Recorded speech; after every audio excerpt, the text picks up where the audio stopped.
Hi, everybody. I'm Jesse McGrath. This is Fat Wabu Shah, and we are reporting here for Backwards Star Galactica, the program that watches your favorite show, Battlestar Galactica, but backwards, and then we talk about it. So, in your mind, that was good? It wasn't bad. You did a good job, to you, in your opinion? I don't think it was horrible. We have different opinions, I guess, about that. What if you did it like a little leprechaun? I don't want to do that. That's offensive to me and my people. Exactly. I can't. I only know how to say like 3 words in an Irish accent. Just do those. Welcome to Battlestar Galactica. It's been about 1,000 years since we recorded. And that's it. There it is. So those are the things you already knew how to say with an Irish accent. Yeah. That's fortunate. How did that go? That was good. Bad. Welcome to the show. Hi there, battle boys, battle girls. We are here talking to you. This is season 4, episode 2. What the fuck was it called? 6 of 1. 6 of 1. Ooh, confusing for a change. Well, it's a part of a. Do you know that turn of phrase? That thing people say. Is that a card reference? No, it's like a. My mom says it all the time. It's basically like when something is. It doesn't make sense with the episode still, but it's like when something is basically like either way. It's 6 of one, half a dozen of the other. It's the same shit. Like we can go. Like if you're trying to figure out how to get the closest way to get to your local bowling alley, well, we could take the freeway, we could take the side streets. They're gonna take us 25 minutes. 6 of one, half a dozen of the other. Huh? Never heard that before. Yeah, I don't know how it fucking applies to this. Because I'm not raised in the middle of the fucking country. Well, I'm a city boy. Neither was I. I don't really understand what that. You're a little farm boy. We all know you're a little farm boy. Yeah, that's true. I do have farm in my blood. Yeah, raised in the goddamn swamp. And this episode had some new characters. They were all immediately shot to death by a centurion. Boy, and they had lots of opportunities to speak, and they sure didn't, huh? They didn't say a damn word. They didn't stared want to right pay into the those camera. Actors. It's so much more expensive to pay an actor if they're speaking, because these were all featured extras. But they might be in the other episode. Well, they obviously will be in the other episodes. Let me tell you and the listeners a little secret right now. It is 2 trillion degrees in this fucking place that I live, and I have turned off all my fans, and I am drenched in sweat, and we are very early into the episode, and I will pass away before it's done. Oh, so you're just you're already off the rails. We're only 3 minutes in. Oof, and I feel, you know that Key and Peele sketch where Jordan Peele is sweating like a crazy man? Yeah. That's me right now. Nice. Good. It's pretty, I'm short on breath. My situation's really good. Except for, can I tell you actually, since we're talking about things completely unrelated to the show, something great that's happening to me currently? Sure. The climate here is not bad, and we've just popped open the windows, and we've been enjoying that. But our apartment is right above the parking lot, and in the parking lot there is a motorcycle that has left its turd signal on overnight, and so there has been a metronome in my home, living inside of my skull for the last 12 hours. Well, we are haunted by a metronome. Yes. I think we shouldn't have pissed off that gypsy metronome back in the day, because it did lay a curse. Yeah, she's put a dark spell on us and all of our podcast content. Mm-hmm. In our previous podcast, we released an entire episode with a metronome on. Like professionals. But guess what? No metronome here. Well, not for you. For me, it lives in my dreams and my thoughts. Yeah, a little telltale heart metronome. Who you have on your leaderboard this week? Leaderboard had to go with Lee because he was getting slammed. Hell yeah, getting fucked up. My man Lee slamming Ecto Cooler. What's it called? Ambrosia. Yeah, slamming him 1, 2, 3, 4, 5 in a row, like he's in a French bar filming a TV show. And he was just doing like, this one's for you guys. Bam. This one's for Battlestar. He's my leaderboard too because he made a good ass toast in the midst of him slamming these little Ambrose shots. Yeah, and then finished with like our friends who couldn't be here. The room felt deadly silent at that point. Yeah, that was solid. That was rock solid. This was for us. This was for the commander. This was for the battle. It was dope. How do you think we would do if we had to give a toast with 5 shots in a row? Do you think it would be that good? No, I would have thrown up after shot 2 probably of Ecto Cooler. But so like how strong is Ecto Cooler? Are we to believe that's like that's like whiskey? Is that like a real man's drink or is it like a little Mike's Hard Lemonade type situation? think it is because like to me if something is that color, that like neon green, like it looks like transmission fluid. It looks like it came out. It's not natural. It looks like it's not for the body. Like car coolant. Yes. Yeah. So I just have to believe that everyone drinks it on its own too. Like doesn't seem like people mix it with stuff. Galen says they're drinking it. Yeah, so that was dope. I'll agree with you on Lee being leaderboard. I got another leaderboard, and it's John for the two particularly sweet lines. Number 1, you know what just really rankles my ass? He said rankles. I rewound it. He didn't say wrangles or wrinkles. I thought he said wrinkles. He said rankles? He said rankles for sure. Classic squishy orbs himself. He has a way with words, that guy. Yeah, but my favorite line was actually when at the end of the episode, she brings in the Centurions and she's like, I took out their inhibitors, and he says, say what? And it was so funny to me. Do you think that actor's ever like, why the fuck are you making me say all this stuff? Right. Why do you give me the weirdest lines on the show? Yeah, it was horrible, but it was so funny. Yeah, so yeah. I can't agree with him being leaderboard because I fucking hate him, but sure, that's cool. And then shitless has got to be Gaius because he was in the episode. How about that little fucking Lizzy McGuire Gaius that's just floating around? Yeah, that was very good. And he like clearly had never. This is the first time he's seen fake Gaius. It was great. Yeah, he thought it was a 6 in disguise, and he was like, no, you stupid ass motherfucker. Why would I need to be in disguise? It was so good. Yeah, that was excellent. And he's wearing like an ascot. Oh, yeah, regular guys. He looks like a little archaeologist. Yeah, he's got like he's wearing a jacket, but the sleeves are pulled up to his forearms, and he's got like a scarf that's like loosely tucked under. I mean, he looks like a little Indiana Jones boy. Yeah, he's dead on the shit list, but as always, as he has been forever. He's still worse than Galen the wife beater. Maybe we'll see what kind of tricks he gets into. Oh yeah, Gaius is dead last for me. You know who else was on my shit list? Did you have to watch that fucking Stella Rosa commercial 2 times like I did? No, that shit was on my shit list. It was it's a Stella Rosa commercial where it's like its own song, and the chorus is Stellabrate. Ooh, what is Stella Rosa? Is that like it's a alcohol? Wine, but it's like a wine that's marketing themselves to be like a cool party wine. Ooh, yeah. When you're getting loose with the boys and you're throwing back some Stella Rosas. Quick pop with the boys, tossing back some cool party wine. Have a pop with the boys. Hey, if any of you listeners are Canadian, which you are, I see you out there. You got some Canadian listeners. Can you tell us if the expression having a pop with a I can't even say it. Having a pop with the boys is a thing? Because our dumbasses went to Canada recently, and we had our first night. One of the servers at this restaurant we went to was like, yeah, that's called having a pop with the boys. We proceeded to say that to many Canadians, and every single one of them was like, what the fuck are you talking about? What'd you say? No, we got pranked. There's no way we didn't get pranked. They were like, look at these stupid Americans. What kind of dumb You think she was tricks pranking us? We were pranked. We were pranked. Oh, I don't like being pranked. Yeah. It's not great. Was Lee as well. And that was about it. I didn't really like. I think Starbuck actually was sort of a leaderboard simply because I thought her acting was good as hell in this episode, and I just feel bad for her.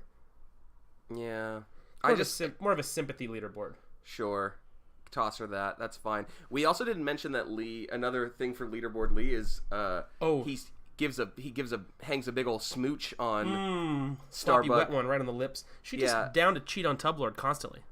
Yeah, I mean... Though the next time they kiss, Tublord is, like, comatose. So... Yes. That's when he becomes Tublord.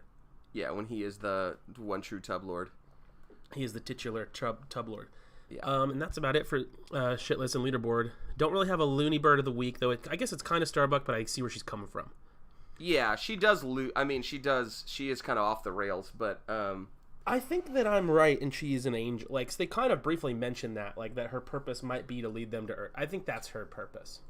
Yeah, and, like, but also they call her the Harbinger of Death. Like, I don't... A classic Angel nickname. Now, so at the end of this episode, Starbuck is off to go find Earth. What the fuck? Did I miss that whole part where she's out by herself looking for Earth? No, she's not by herself. That's when she's like with the team. That's the team rolls with her. That's like the whole mutiny. Oh, and that's what the and next. shit. Yeah, okay, I gotcha. So she takes people with her. Yeah. And that's what the next episode about is when she's charting all them maps. Right. And in what we now have learned what is a sewage truck, which is great. It's just a big old duty pile, like a literal poop truck. I love it. Yeah, got her so good. You hear that? Ooh, yeah. You hear that? I hear it. Raise your ears, raise your eyes, raise your hearts. Today, it is time for sponsor. Well, it's always, every episode is time for sponsor, but okay. Today's sponsor is sort of in the same vein as the last sponsor because, look, it's hot as fuck. Let me tell you what our sponsor is today. A little thing called iced cream. Have you had it before? Ooh, ooh, ooh. Yep. It's so good. It's so good. You doing Boss Nass right now from your favorite movie, Episode 1? It is so good. Let me explain ice cream to you if you've never had it. Imagine if you were sad and then you became happy. Right. That's a result of. Yeah. That's it. You know what I had just yesterday? My favorite ice cream, Rite Aid, baby. Ooh, Thrifty, right. baby. Aid. Yummy, yummy. It is the only place that I get chocolate chip. I just get the plain chocolate chip. It's so good, and I love their chocolate malted crunch. That's delicious as well. Malted crunch. There's a little ice cream shop near me in my neighborhood called Wanderlust Creamery. They do all kinds of travel-inspired flavors. One of them that I had the other day was so fucking good. It was like a lime nopales, like cactus leaves sorbet. It was so fruity and ice cold and delicious. Oh my god! On a hot day, ice cream is fucking unreal. Yeah, baby. What's your favorite type of ice cream? Well, I mean, you know, I'm a big dog ice cream sandwich daddy. Oh god damn! God bless the ice cream sandwich. Yesterday, I went to a bakery called the Good Batch that is on Fulton in Brooklyn. It's very near my new residence, and they have an assortment of ice cream sandwiches, and I got one that was vanilla ice cream, but instead you had a bunch of ice cream sandwiches. Is that what I said? No, they have a bunch of ice cream sandwiches. Oh, gotcha. Yeah. I thought you said I had an assortment of ice cream sandwiches. No, they have an assortment. I had one, but it was right after a bagel. I had myself a little bagel with cream cheese, and then I said, you know what I need? A little sweet treat. Yeah, giant ice cream sandwich. Basically 2 meals for breakfast. Yeah, bang bang. Yeah, but this particular ice cream sandwich, instead of the traditional cookies that you would put as your bread, as your vessel, it was kind of thinly cut Rice Krispie treats. Oh. And it was a delight and much more structurally sound than a cookie. You'll probably be able to hold the ice cream pretty well because it's so sticky. A lot of integrity in the Rice Krispie treat. Yes. It was the easiest. It was the easiest time I've ever had eating an ice cream sandwich. Incredible. So ice cream, keep fucking doing what you're doing. You know what I love? So great. One of my favorite ice cream sandwiches, the Nestle Toll House cookie sandwich. Sure. Yeah. A delicious ice cream sandwich. I also love an ice cream bar, like a Twix or a Snickers ice cream situation. Love those. I like the Reese's ice cream little sandwich thing. Yes. Good. It's not really a sandwich, but as it is, a ice cream enclosed in a layer of chocolate. Right. And, just while we're on the subject here, I will say I love a popsicle, and I do feel like a lot of times popsicles are more refreshing because they're not as heavy and they're big like time. fruity. And they're actual ice. You can crunch on them like ice. Right. But damn, fuck me, I just love ice cream so much. Ice cream is really top of the list for me. Yeah, I would like to take this opportunity to talk a little bit about popsicles, though, because please do. Please let me allow you to take the floor for the popsicle talk. Mr. Chabin. Popsicles are exquisite. Okay, especially that is it. Moving on. Wait. Well, thanks, ice cream. Oh, we are moving on. You didn't have anything else to say. Well, I could talk a lot more about popsicles, but I think they get it.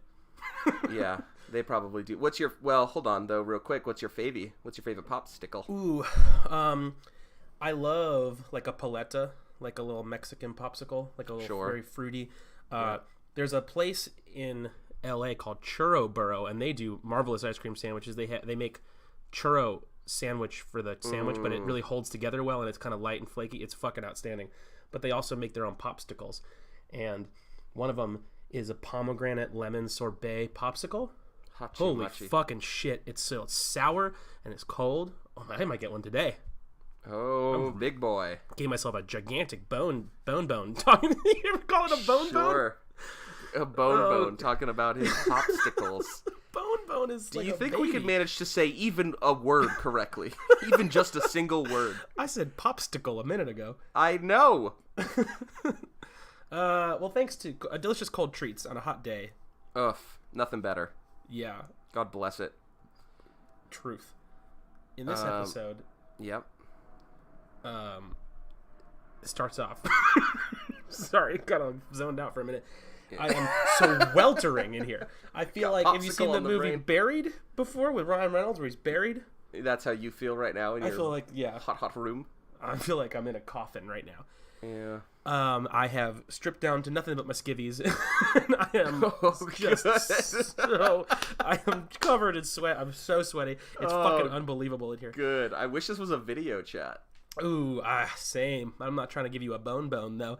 Now, in the beginning of this episode, Starbuck is holding the president at gunpoint because of a reason. Okay, I was gonna say, you don't know, do you? Because I definitely don't super know. She's had some sort of vision about Earth, and that has caused everyone to lose their fucking mind. Yeah. Because then the president Starbuck gives her the gun. A bad offensive move, generally, to give someone the gun you're pointing at them. Right. And then it's like tries a to shoot kind of her a and misses mind from game point-blank thing range. where it's like you think you could fucking kill me? I dare you to kill me. If I was her, I would have just taken that gun and been like, out of my way, I'm taking one of these little raptors off to find Earth. Yeah. I don't know why that wasn't the plan immediately. Rather than lock her up, why don't they just be like, all right, fucking get in a raptor and go to Earth? What do I care? Yeah, I mean, they don't want to, maybe they don't want to, like... I know it's a show, and they need to tell a story. Right. I mean, there's that pretty important element. President does try and shoot her and misses, which is maybe... Another angel thing. Adama is like, yeah, I maybe believe in miracles. We find out Adama is an atheist, which I don't think we knew. No, he's always saying, like, God's damn it and stuff. But, yeah. I'm glad that she missed, because at first I thought it was one of those things where she, like, shot near her to warn her. Right. I'm really glad it turned out to be a miss. She also, Starbuck freaks out when the security comes in and, like, pins her to the ground, and it's like, you just had a gun on the president. What do you think? Are you surprised that this is what's happening? Like, I don't understand. She also kind of burns Adama a couple times in this. Like, she calls him the president's wet nurse. Oh, that was good. It pissed him off, too. Adama's in a foul mood for most of the episode. He has a little tiff with his wife. You know what was interesting about a little backstory on Prezzo? So she got cancer as soon as Earth was destroyed. Then, like, lost it and then got it back. Yeah, she found it. She lost it and then she found it. That's bad luck, friend. That's real bad luck. Well, the many gods would say that it is, a sort of a projection of their timeline, right? Like that she needed to be alive to fulfill her fate, and now that she's on her track to fulfill the fate, she's allowed to die. Which is we get the indication that she dies pretty much immediately after they get to Earth. You know, I also don't understand the timeline of her cancer too well, because when did she lose her hair? Because in this episode, her hair starts to fall out. I never saw her get the wig. I feel like I thought she was still wearing that wig. Yeah, I kind of thought it was always a wig. And like, what's with characters always being surprised when their hair falls out? It's going to happen. It's chemo. I don't know. Is she not having chemo? Because that would be surprising if the hair falls out. I have no idea. Because that's not what cancer does. I'd be pretty surprised if my hair started falling out either way. I mean, it would be kind of shocking. Not if you were having chemo. Here. Yeah, I might just jump to it and shave. But I don't know. I don't know what her deal is, because we've been watching the show backwards. Did you forget? I forgot. Okay. Hey, Jesse McGrath. Yep. What's a raider? Oh, yeah, because a big plot point going on about raiders, and I sure as tits didn't know what they were talking about. I'll tell you what they're not. They don't have our size heads. Yeah, they're huge. Oh, boy. What the hell's a raider? So they're getting lobotomized in this episode on the evil ship. Yeah, a huge plot point here is Caprica and John arguing about lobotomizing the Raiders because they've gotten like too smart, or they're becoming sentient or some bullshit. And I guess. Yeah, and then there's like a weird situation with the voting because like Boomer votes against her kind, which also I didn't understand like why that was like her model. Yeah. And they were just like, yeah, it's kind of crazy, right? And they were like, no, it's not kind of crazy. It's never happened before. And he was like, don't look at me. I don't know what happened. A lot of thematic mirroring going on in this episode. You got the bad guys fighting amongst themselves. You got the good guys fighting amongst themselves. But hey, guys, why don't we focus up on the main threat? Oh, I almost made it through that sentence. I am in a puddle of my own sweat. Cool. I am consistently out of breath by the end of every sentence I'm speaking. This is the most disgusting episode we've ever made, where it's just God. Are you actually shirtless right now? Because that's so funny to me. I am only in my underdrawers. Oh God! And I assume. Let me just paint a picture for my own self. You're only in your underdrawers, and I assume all of your lights are out. That is correct. You're in your little cave room, naked. I look like I am performing a fucking seance right now. The only light cast across your sweaty, nude body from the screen. Yeah, from my fucking curtains. I'm like those goth characters on Portlandia. God damn, that's good. What else happens in this episode? Well, okay, so we find out why Tori's banging Gaius. Yeah, because she thinks he's the fifth.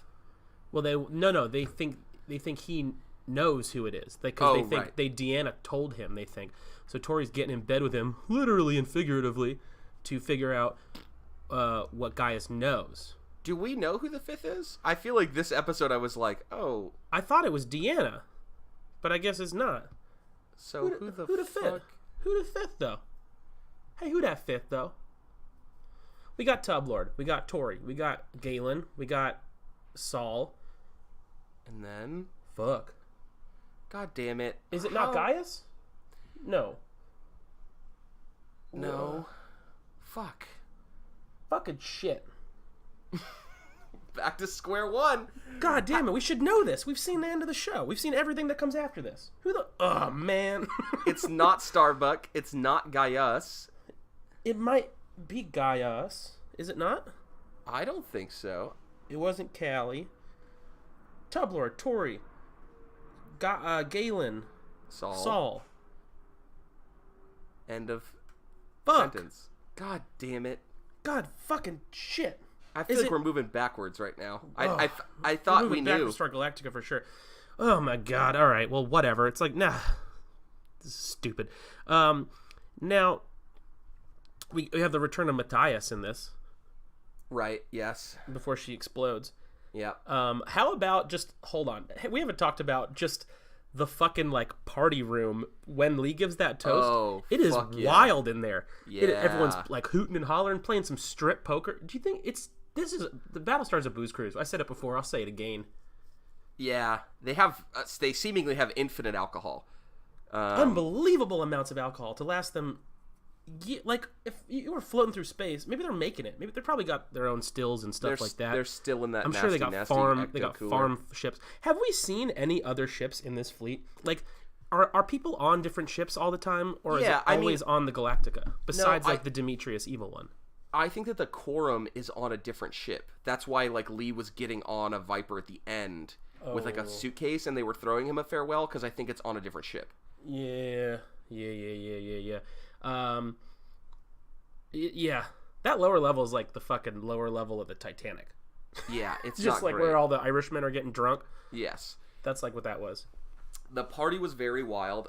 We skipped that in the beginning of this episode. There's like a vision of Boomer doing ballet, which was very highly confusing. Didn't understand it at all. While the hybrid is just spouting nonsense. Oh, and according to John, the hybrid is being nonsensical as well. So I'm glad that that's just not like what a hybrid does, because he was like it shouldn't just be vomiting metaphysics. Yeah. he also says that it's bad to discuss the final 5. He says it's like against the rules. Yeah, I don't understand any of the rules. I don't understand why. I don't understand the rules. Who made them rules? They don't want the hybrid to hear it. You know what? I don't understand the show very well. Oh, well, now we've really gotten to the heart of the matter. Is Wilder doesn't understand the show. I just realized I don't really get this show. Huh. What happened? This show really rankles my ass. I'll tell you what. Ain't that the truth? That's we pretty also much all that happens in the episode. It's pretty concise.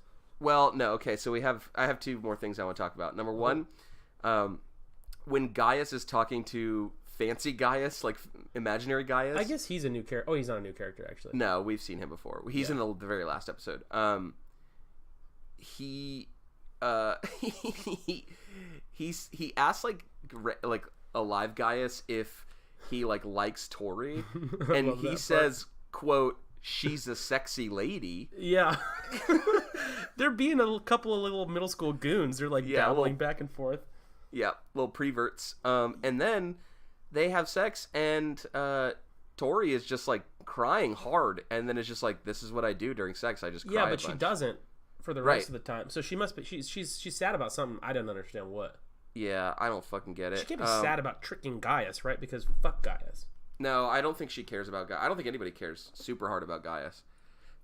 It's weird that Gaius... Okay, now that we're almost to the first episode of this season, it's weird that Gaius ends up sort of being a linchpin at the end, because this whole season, he's sort of just been everyone's just been yeah, but do you matter, though, Gaius? Because you Ellen! Don't. Ellen! Is Ellen the 5th? Yes. Okay. I remember now. It's Ellen. Who's Ellen? Ellen. Bro. Okay. Ellen, bro. Who's Ellen, though? Bro. Ellen. She is Saul's lady. Okay. It just hit me. Got it. Nailed it. Yeah. And that's why, because they don't know she's alive at this point. Right. They all think she's dead. Right, correct. And that's why she's not there. Okay, and that's why they're trying to figure out who the final 5 is. Guys don't know that, though. Ain't nobody knows she's alive. And she hasn't... Where is she? Because she's not on this ship. She's not on the bad guy ship, is she? Ellen? Because isn't that where she is? No, I think she did die, and she's being she gets rebirthed. Resurrected out of the tub. Yeah. Oh, so many tub lords. 1 tub lord, 2 tub lord, 3 tub lord, 4. Okay. That's the name of my children's book that I'm working on right now. No, thank you. Good night, Gaius. Good night, Saul. Good night, all. Good night, mouse that lives in the Galen hole. That's the whole book. Yeah, good. There's a mouse in the Galen hole. Remember him? That's my favorite character. The Galen hole mouse. I think I'm hallucinating. You definitely are. The last thing I want to mention is how bad everyone is at fake dying at the end. The Centurions open fire on John and the nameless, but they don't and kill speechless. John. They only kill everybody else, right? I don't know. I mean, we see that John is later resurrected, so maybe. And there's another one. John. I still don't know what happened to the second John, Floppy John. We got Squishy look, John and we got Floppy John. Look, we've made it almost to the beginning of the front of this season, and I would say that there is not a whole lot that's become super clear. I so I'm still don't even know what the fuck a Cylon is. We're never gonna get it. It's just not gonna happen. Fucking shit, man. Yeah. Well, we better go before you fucking melt into a pile of bones and blood. It's too late for that. Oh. I am a nice bowl of gazpacho right now, except it wouldn't be gazpacho. I named the only thing that's not called. Yeah, wait, that was a swing and a miss. Yeah, oof. Any other soup besides gazpacho. There it is. Minestrone. I'm a minestrone. Uh-oh. Here comes these guys. The Mario brothers are back. Now, oh, no. Yeah, we call it a day. Thank you for Adam Faye for the art. Thank you for T-Bone Jones for the music. Thank you for listening. You could go ahead and leave us a review on iTunes, and we would love that. We'll smooch you right on the lips as though we were a Lee to a Starbuck. Yep. Every review you leave is 1 nickel in Wilder's air conditioner unit that requires nickels to run, so you're keeping him alive. I do. That's the other problem is I'm out of nickels. Yeah. I could get some, but Or I could just have you send them to me. Well, yeah, you spent them all on your popsicles. So all y'all fax me some nickels. Occam's razor situation here. Sure. Yeah. And we would give you Mike's phone number, but we just don't have time. Just don't have the time. Bye, everyone. Love you. Stay cool.